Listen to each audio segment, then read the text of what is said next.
This will work. So if y'all are okay, we'll have that conversation now. Scotty, you just leave it there, and I'll tell you, just go to the next slide. I'll just say that, and we'll make sure it goes there. And I have some other props this morning. Very good. Some M&Ms. Just so everybody knows, they're not for y'all. Don't anybody think it's not a guessing game? Okay, we're not having one of those. How many M&Ms are in the jar?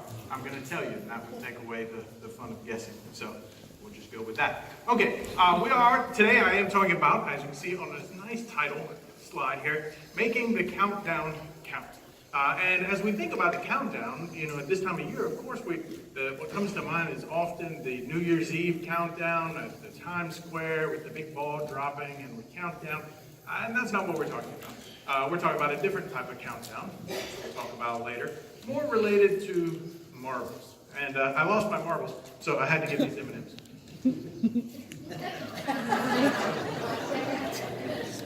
I know it's kind of a stretch, but maybe you'll find some more. Okay. All right, let's go ahead and go to the next slide. We should have Deuteronomy 6, 1 through 9, or 6, 4 through 5, and we'll just leave that right there. I'm going to read a little bit more of Deuteronomy. We're starting in verse 1 of chapter 6. And so if you will, just read. You don't have to stand up this today. But if you'd like to follow along, Deuteronomy is right near the front of the Bible. If you get to Genesis, go to the right. If you're at Revelation, go to the left. You'll find it somewhere in between. Okay, Deuteronomy. I think it's the fourth. It's Genesis, Exodus, Leviticus, Numbers, Deuteronomy, fifth book. So fifth book of the Bible. There you go. All right, Deuteronomy 6, starting verse 1. These are the commands, decrees, and laws the Lord your God directed me to teach you to observe in the land that you are crossing the Jordan to possess, so that you, your children, and their children after them may fear the Lord your God as long as you live by keeping all his decrees and commands that I give you, so that you may enjoy long life. Hear, O Israel, and be careful to obey, so that it may go well with you, and that you may increase greatly in a land flowing with milk and honey, just as the Lord, the God of your fathers, promised you. And this is the part you've got up on the screen now, in verse 4. Hear, O Israel, the Lord our God, the Lord is one. Love the Lord your God with all your heart, and with all your soul, and with all your strength. These commandments that I give you today are to be upon your hearts. Impress them on your children. Talk about them when you sit at home, and when you walk along the road, and when you walk along the road, and when you lie down, and when you get up. Tie them as symbols on your hand, and bind them on your forehead. Write them on the door frames of your houses and on your gates. Okay. So what we hear a little bit in this section of Deuteronomy is this law is starting to be passed to the people of Israel as they're getting ready to take possession of their new land, and they're beginning this new relationship with God. At the beginning of this time is kind of an instruction. And so God is preparing. He's beginning to put the foundation in place that will help him and help the leaders reach the people so that they will then be able to take it to the people of God. Hear, O Israel, the Lord your God, the Lord is one. Love the Lord your God with all your heart and with all your soul and with all your strength. Jewish synagogues all around the world this weekend, mostly yesterday in the United States, but all around the world have been reciting this verse over and over and over. For the Jewish people, it is posted on the door frames of their houses. If you ever had the chance to go to Israel, it is posted on the door frames of hotel rooms. These two verses are actually so important to the Jewish faith, and in regard to our faith, that they're given a name. And the name comes from the first phrase in this sentence in Hebrew, which is Shema. And it's called the Shema. And so if you ever hear someone talking about it, or if you're ever talking with a Jewish person and they're talking about the Shema, this is what they're talking about. Hear, O Israel. And so where did this come from? If you will, let's go ahead to the next slide and see. Okay, there we go. The Shema, go one more. Okay, so very good. Right there at the beginning, hear, O Israel, the Lord our God, the Lord is one. Go one more, let's see if it. Okay, now go back. Can you go back one? Sorry, I need a control thing. Okay, but anyway, that's a story for another day. Okay, so hear, O Israel. And what we get is the Shema is actually that first word, and it is the part there where it says, hear, O Israel.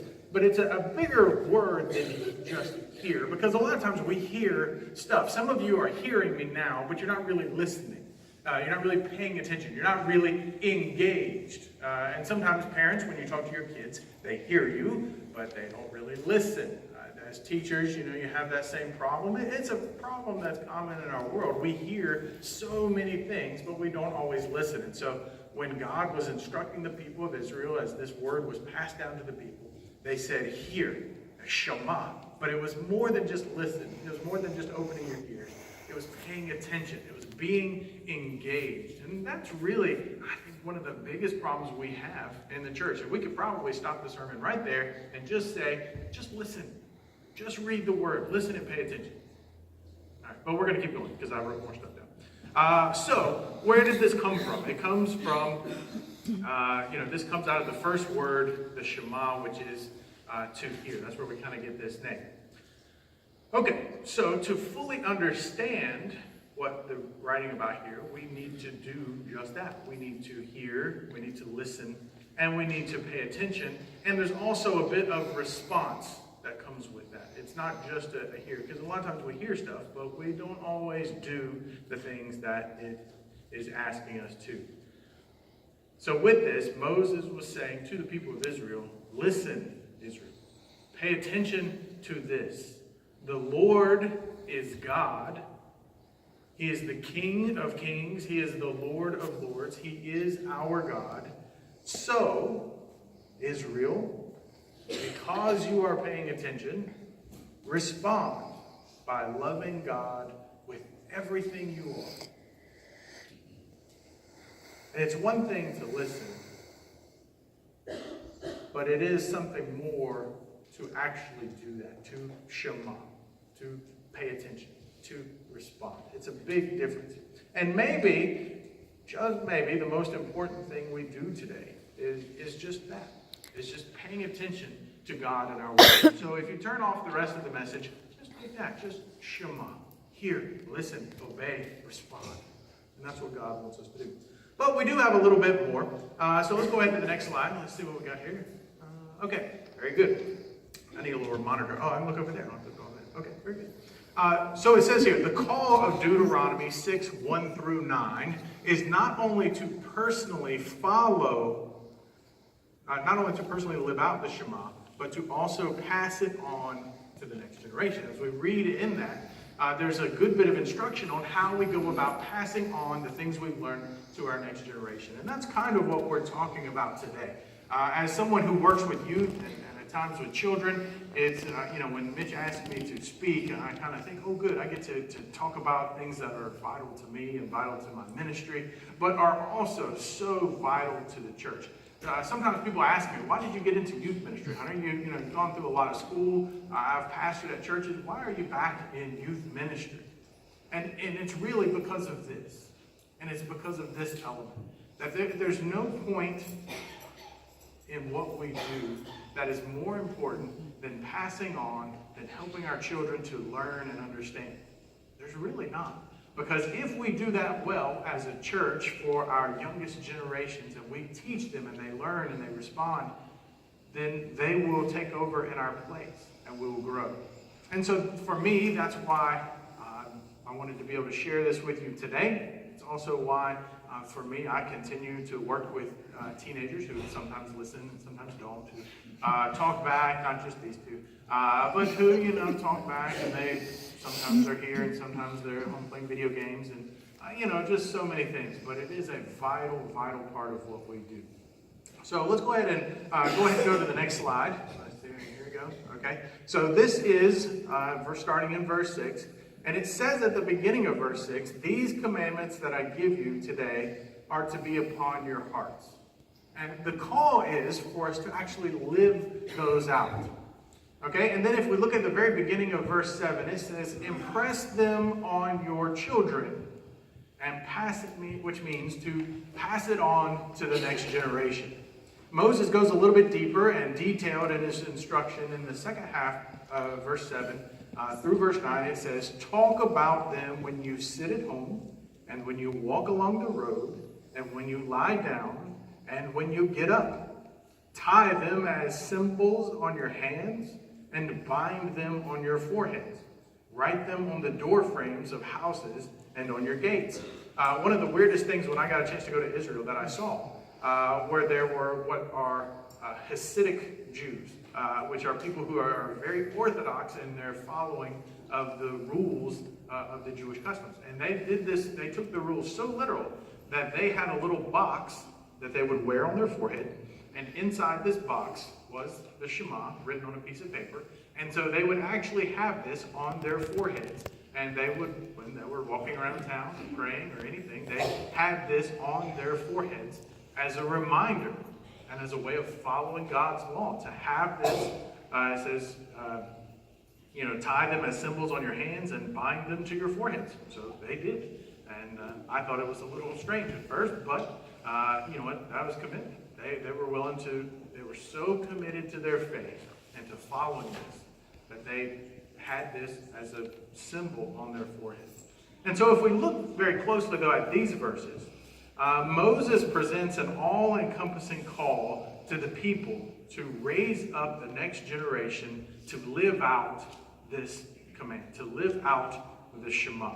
And he's saying to do this all day long. Go ahead to the next slide.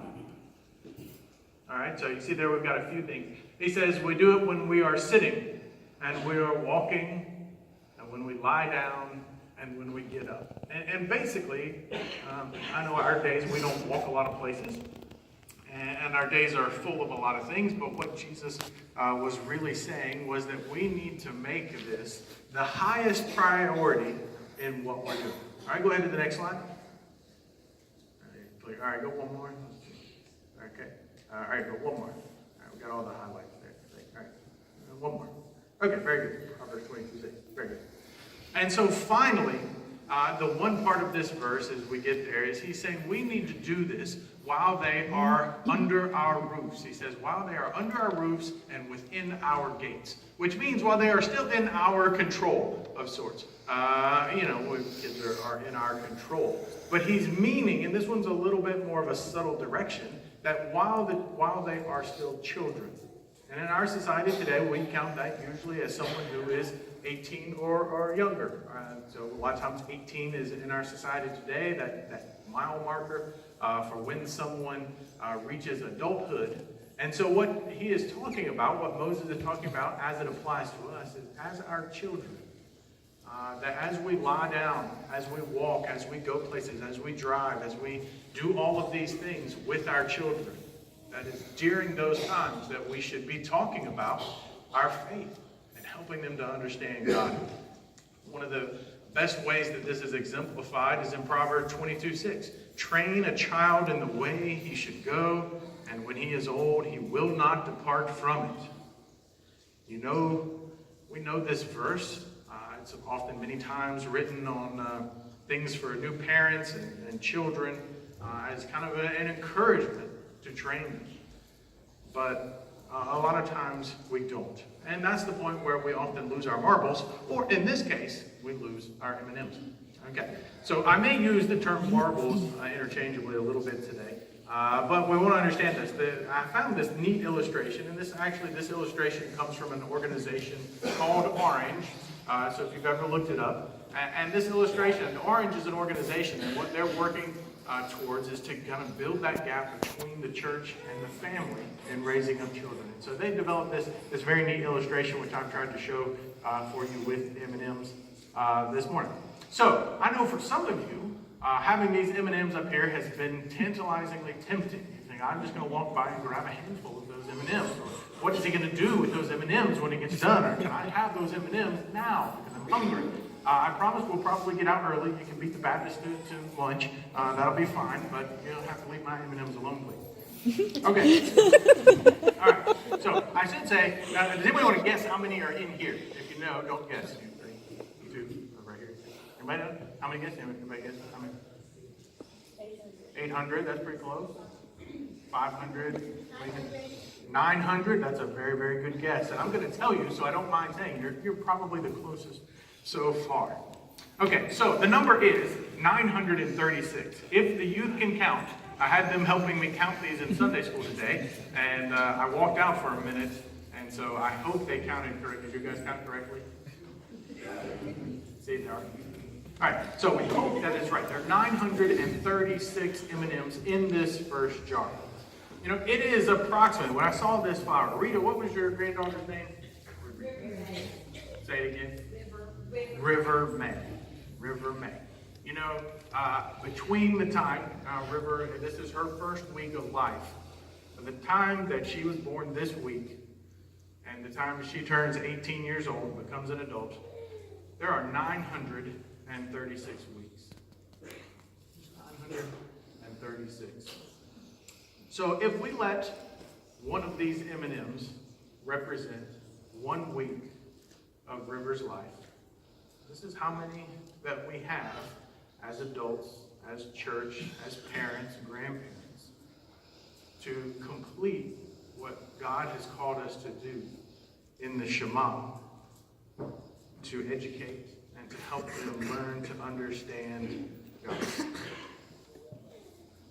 And so I hope this is not too emotional for any parents as we get out there. Because ideally what we might do, and the kind of recommendation that the organization Orange came up with, is to take a container. You'd probably want a bigger one, and actually to fill it with marbles.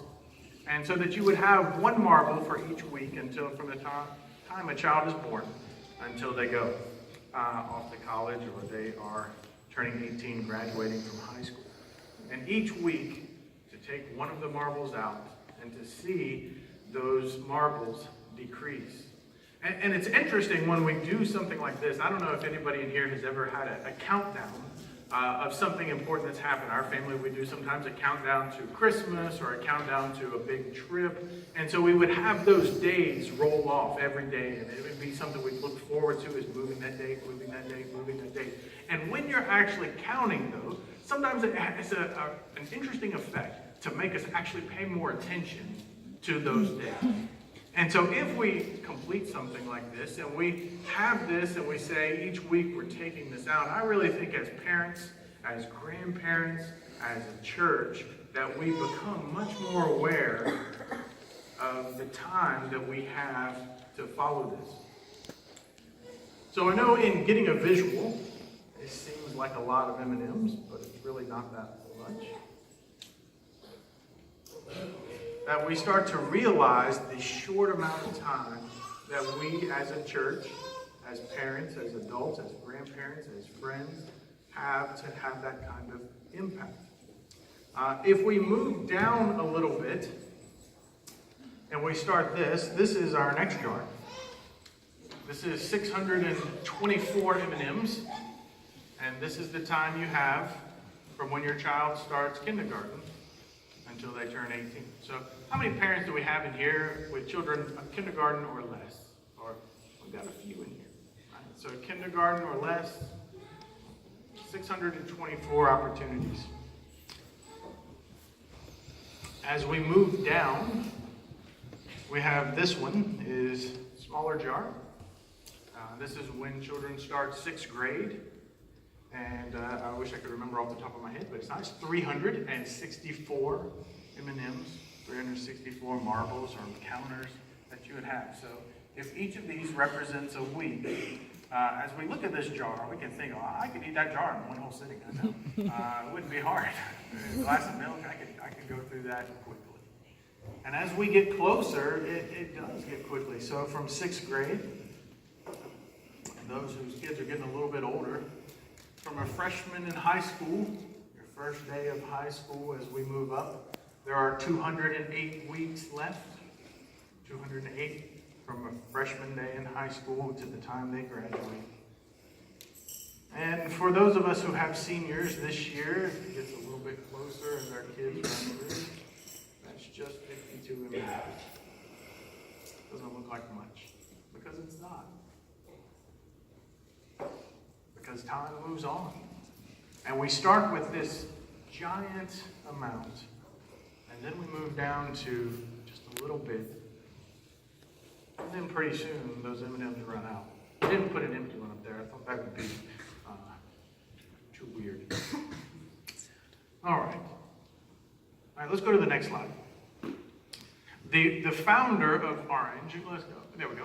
The founder of this organization, Orange, Reggie Joyner, he said this: when you see how much time you have left, you tend to get serious about the time you have now. And I think that is so true and for so many things. As we all get closer to what may be our end one day, as we recognize the time we have left in anything that we're approaching or accomplishing, we start to recognize how quickly that could be over. And so when you see how much time you have left, you tend to get serious about the time you have now. But to say this, we're not counting these down with dread. And the point of this was not to make anybody sad. It wasn't to make anybody upset or worried. The point, though, is to stress the importance of the time that we do have. And that when we start out with Little River, we've got a lot of time. We've got 936 weeks with which to help her grow, to help her get to know the Lord, to help her grow closer in her walk with Christ. That's a lot of weeks. And even for those of us with kids that are a little bit older, we still do have some time. We still do. And so you may find yourself somewhere along there, and we may find that time does move quickly. However, there are moments when investment is not taking place.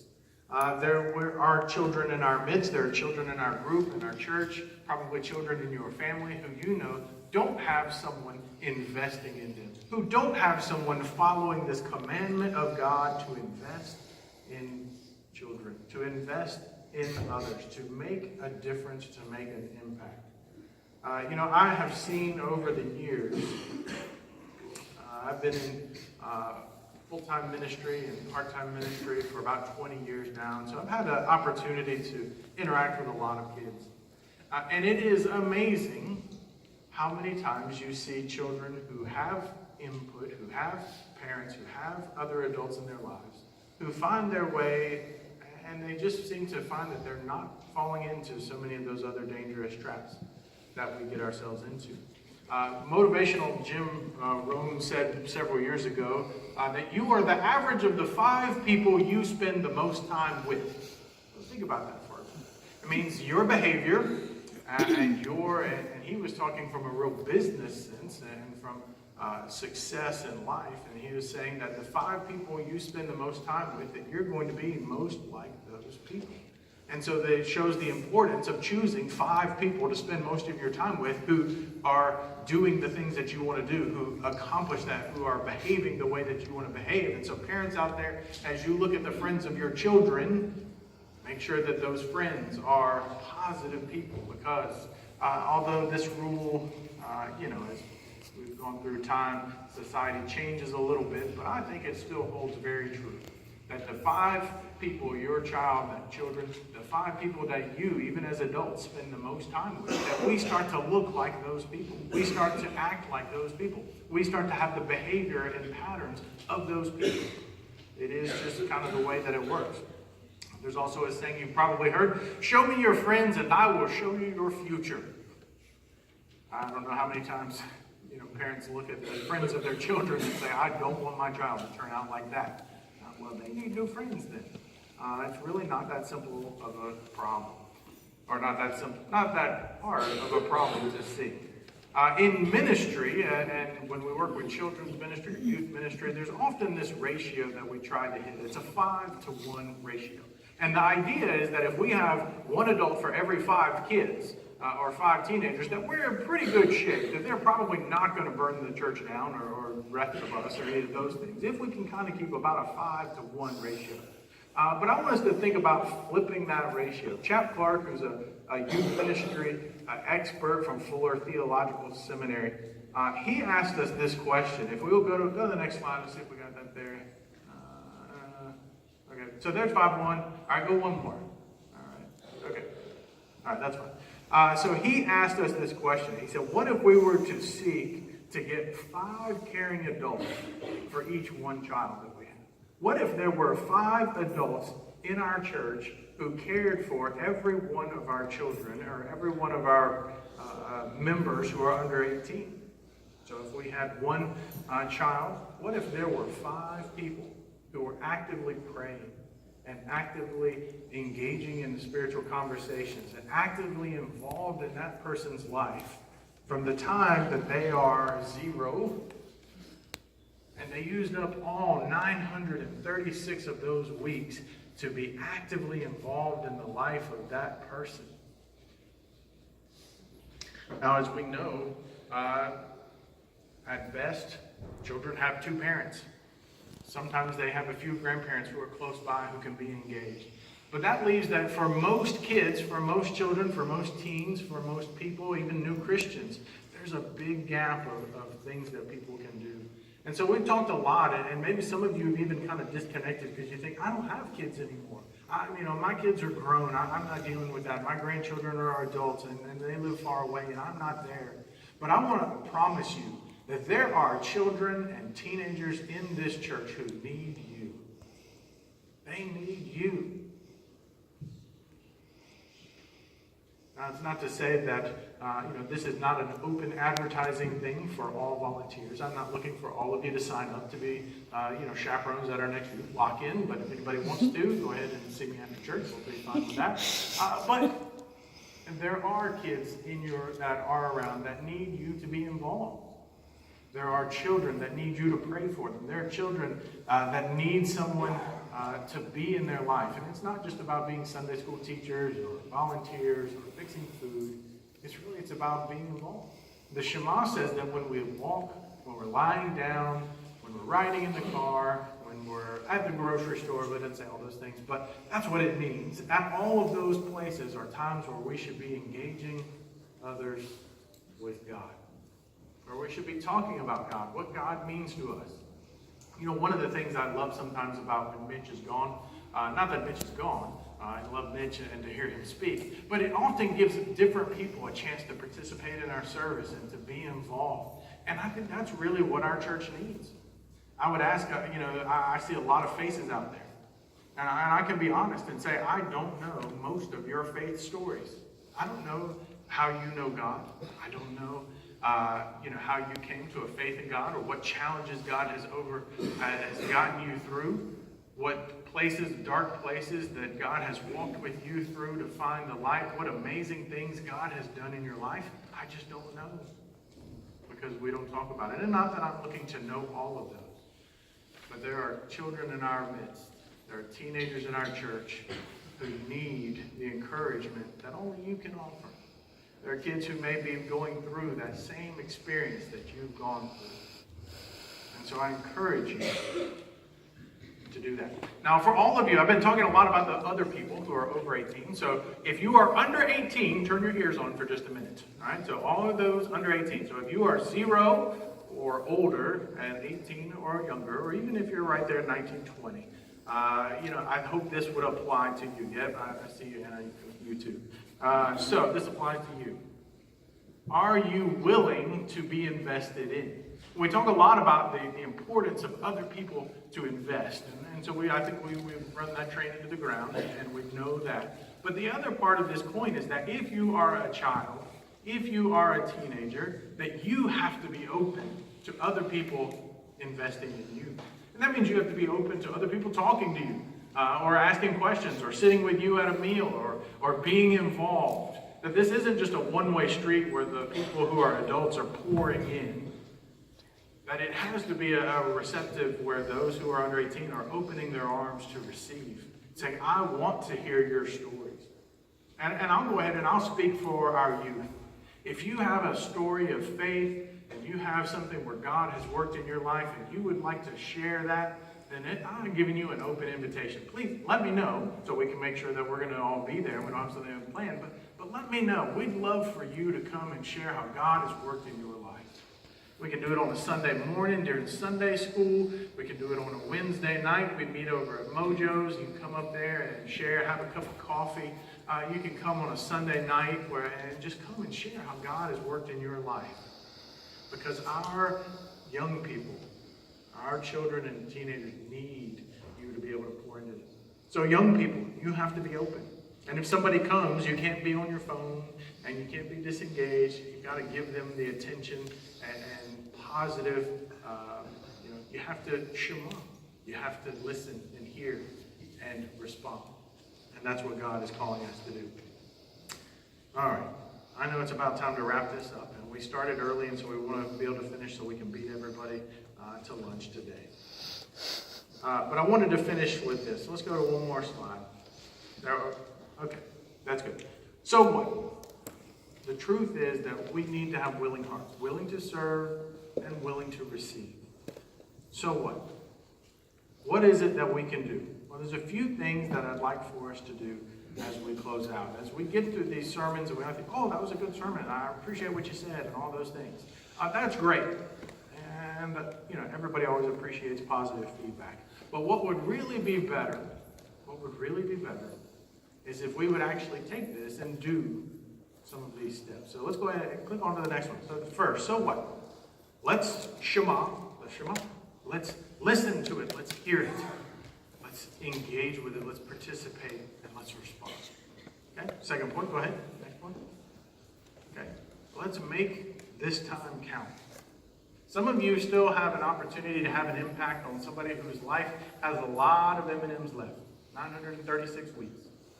Some of you have an opportunity to have an impact with somebody whose weeks left of impact are less. And some of you are somewhere in between. So let's make these M&Ms count. I was going to eat one, but I might not be able to keep talking. Let's make those M&Ms count. Make those times count. All right, next one. All right, let's invest in the next generation. I would strongly believe, and I believe this is true, there is someone in this church with whom you can invest. And even if you are maybe one of our older teenagers, then there is a child or someone you can invest in, someone you can still have an impact in. You don't have to be over 18 to invest. But I know there is, because God doesn't put people together by mistake. There is someone here that you can invest in. And so let's do that. And then let's identify 5. Okay? And this one is really more for parents and for those under 18. I want you to think about identifying 5 people that you think could invest in your child. And you may have to have an awkward conversation. Say, hey, you know what? I'd like for you to invest in my child spiritually. So maybe that means we're gonna have lunch, or we're gonna just get to know someone. So think about, are there 5 people who are investing in your child, your grandchild, your niece, your nephew, your cousin, the person sitting next to you on the aisle who you've never talked to before? Are there 5 people that are investing in that child? The bottom line is, when we see how much time we have left, we tend to get more serious about that time. So when we see how much time we have left, we tend to get more serious. Maybe we could be a church that would focus, that would shema, and we would make this count. Let's pray. God, we thank you for this day. Lord, we thank you for the instructions that you have given us in your word that help us to live a life that is pleasing to you. Father, we thank you for the content of your holy word and that it draws us closer to you, that it helps us understand who you are and how much you love us. Lord, we know that you have given us a big challenge to make that word, to make your experiences a part of our daily lives and to share that with others. And so, Lord, that's what we are praying for today, that you would help us to do that. That all of those around us that we are willing to talk about, that we're willing to tell others about you, that we're willing to ask questions, that we're willing to just be present. So Lord, help us to hear, to listen, to respond. So in Jesus' name we pray. Amen. All right, I imagine we probably have a closing hymn this morning. I always forget, whenever I'm speaking, I always forget to look at what's next. I have it open there. All right, we have something we're going to close with? All right, so we have hymn 245, the first Noel. You know, I sometimes think about this as I was preparing for this, and I thought, I wonder if Mary and Joseph, if they thought about the number of M&Ms that they had with Jesus. I don't know, they didn't have M&Ms, but they had other stuff. And so as we sing this first Noel, maybe this is the first Noel for you to commit to being involved in someone else's life. So the altar is open if you'd like to come and pray. But I'd encourage you to, right where you are, pray that God is going to show you that person in whose life you can invest.